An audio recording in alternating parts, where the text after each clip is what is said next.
Okay, I wanted to record all this, and this will probably be a really bad video. I don't even know what kind of video you're going to be seeing if you're listening to this, but this is just something I kind of had to get off my chest. I couldn't disregard the fact that all I'm seeing in current political discourse uh, just kind of has all these extreme, uh, similarities to how the founding fathers feared this country would end up becoming.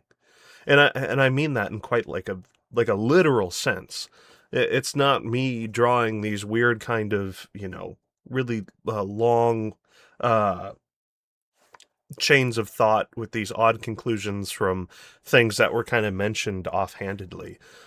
But in fact, it's more that if you look at a lot of the exact things that the founding fathers said were potential uh, problems for this country, it seems like almost all of them are coming to pass and showing their face right now as we're dealing with all this with an administration that has kind of gone against everything that it promised the people that voted uh, for them, and fighting a war that many Americans don't even really care about, don't really even understand why we're in. um so I've got a thing pulled up here with Grok AI. So if you're one of those people, I know you've instantly checked out. But I just wanted a quick list here and some of the things that they talk about. Rise of political parties and factions.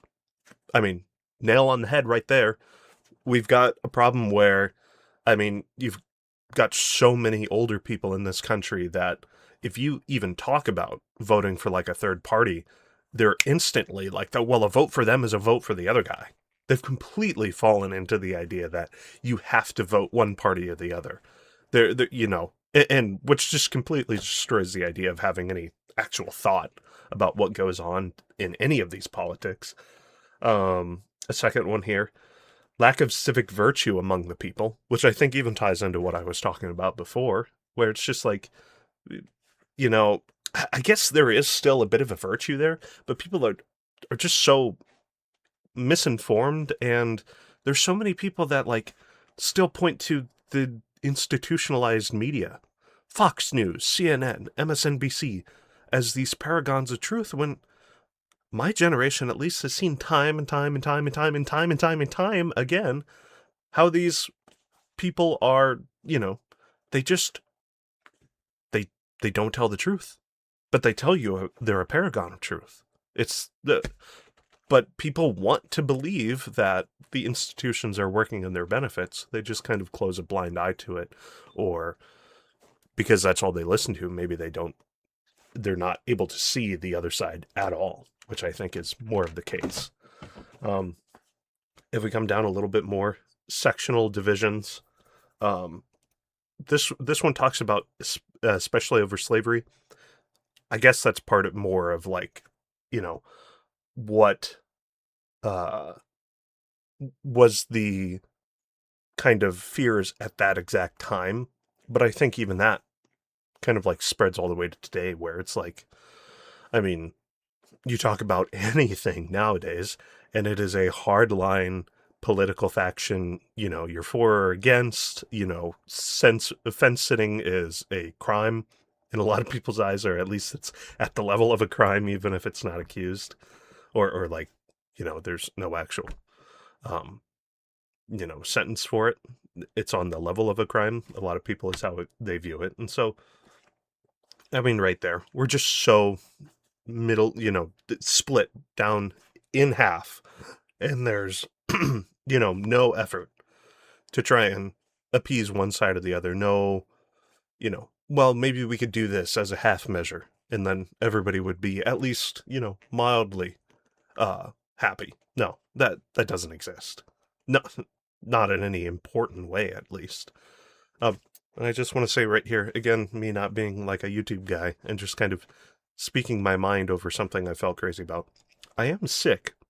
So if that plays into, if my voice sounds weird, if I don't sound like your usual YouTube guy voice, yeah, it's because my voice is sick. Or I'm sick, which makes my voice sick, I guess. Um, Here's one. Number 4, right here. Foreign influence and entanglements corrupting the republic. Huh. Wow. I really wonder what that could be.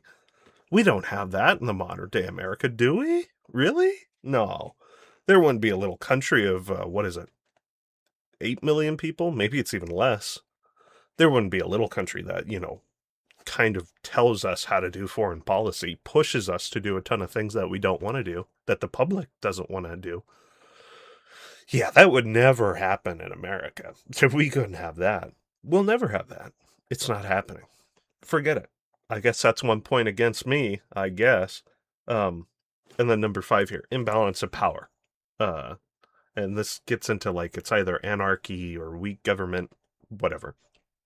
But I just think there is an imbalance of power in that, and it really is just government over people. The people feel like they have no say over what the government does anymore. I mean, we vote, but what does that even mean when they can just turn around and go completely against what we voted them into office for?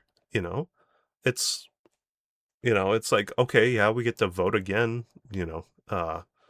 We get to vote every year, or there's midterms and stuff like that, and at the end of his term, we'll be looking for a new president that's not Trump. Hopefully, he doesn't try and run for a third term.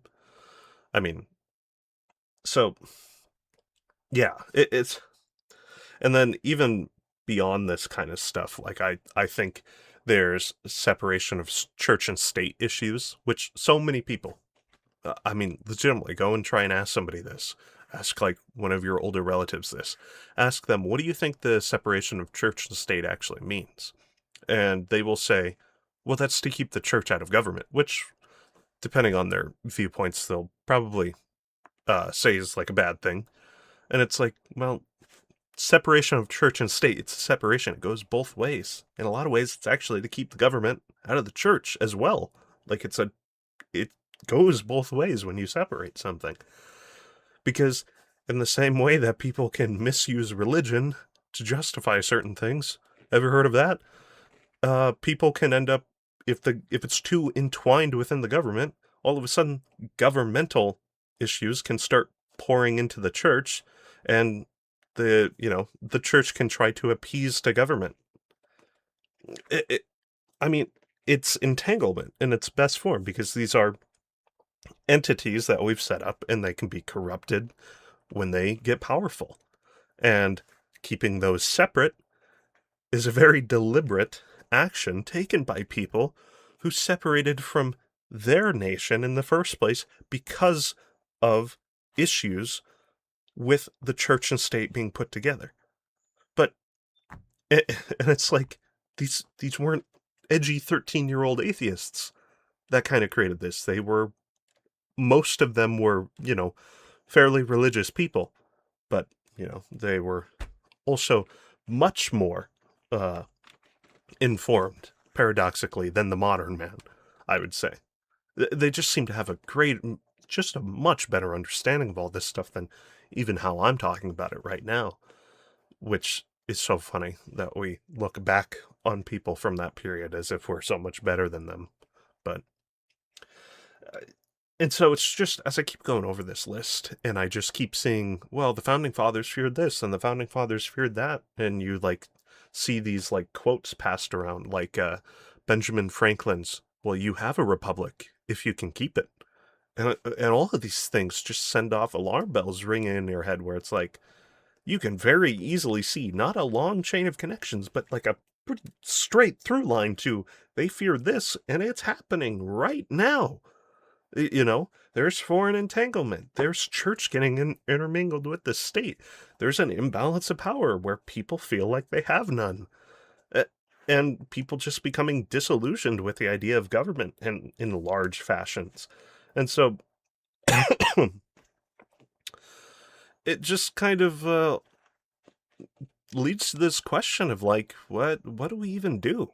Like, I hope you didn't click on this video like expecting an answer, because in reality, I'm just positing a question. It's like, we can see this very clearly happening, but what do we do? The institutional way the way that's been laid out and told to us that is the correct way to do things is not working.